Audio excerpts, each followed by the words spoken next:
Pamoja FM is a project of Pamoja Development Center. Now, Pamoja Development Center is a CBO that is running Pamoja FM radio. It was started during the 2007 elections. In fact, we really gained ground during the 2008 skirmishes. That is after election of 2007.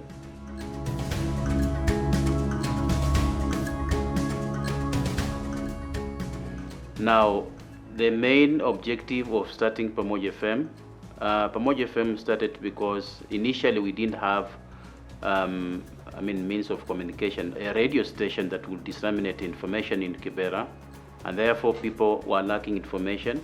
And that is when, if you can recall very, very well, you find that during those days, you find that just something very simple, it will create some conflict. So there was a need of actually giving our people the information to make sure that they live in harmony.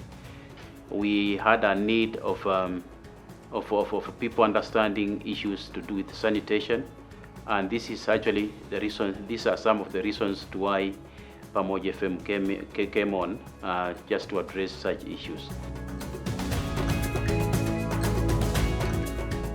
As Pamoja FM, we are here to link the community and the government, the community and the stakeholders, in a way to sort of highlight, not even highlighting, but sorting out the challenges in the community.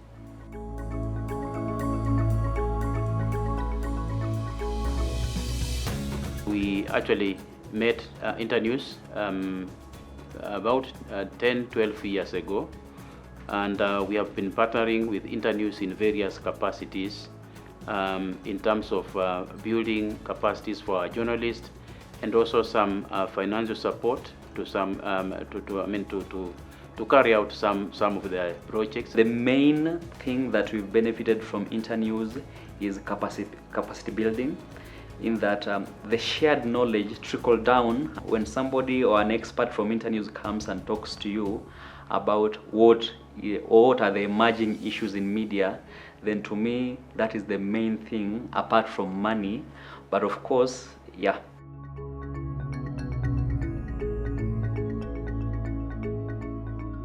Initially, we didn't have a website.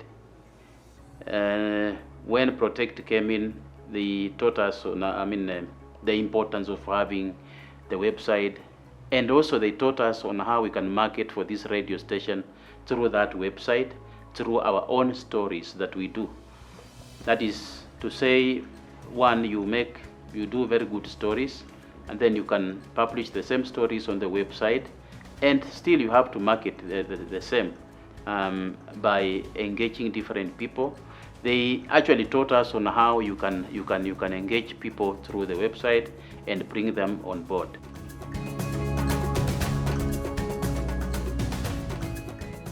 In the newsroom, the intended changes was, as I said earlier, capacity building that we have achieved. The intended change, one thing we were also looking at was that, training our staff, and by our staff I mean journalists in the newsroom, on what it means to work in the current space of journalism. And yes, that one has been achieved. One thing I was really crying for when last year started was an issue on the website. That one has been achieved because our website is now on. We are having a team of 2 to 3 journalists who I know I'm the person who is in charge of them, but they are now able to publish stories there. They are now able to handle stories independently without my supervision. And to me, that is one thing that I am really proud of at this moment.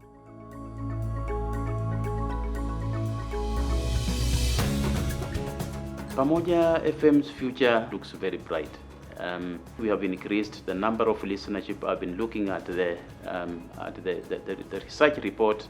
It shows, we are moving somewhere. At least we have, increased in terms of listenership. You look at the way of participation when you are having a program on radio, it has really increased in terms of numbers.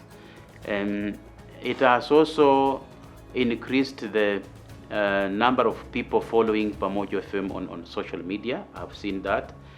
It has also helped us also to increase in terms of reaching, other people in terms of marketing. So you find that at least we have had new customers coming on board, people wanting to maybe to sponsor a program, or people wanting to support a particular a project that we are doing here.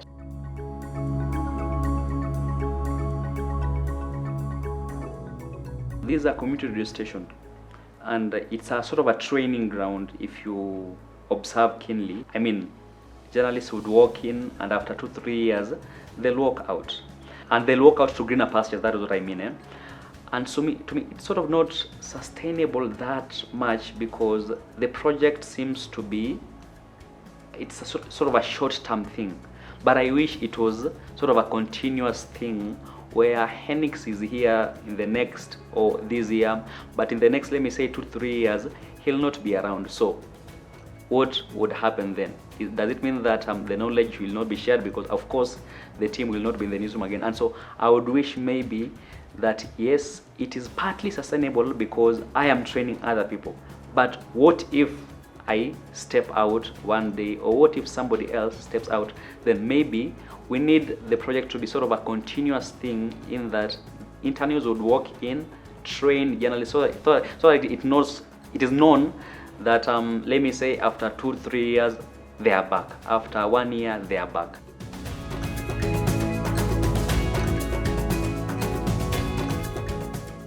We are going to use this particular information and also help our colleagues from other community media stations, so that they can also move and design their own ways of actually sustaining their own radio stations, because it has been a challenge to many of us. The future would be better, because I believe we are moving away from highlighting or addressing the challenges, or not even addressing the challenges, but rather mentoring people, but now focusing specifically on what are their needs, and I believe that is how the future would be better.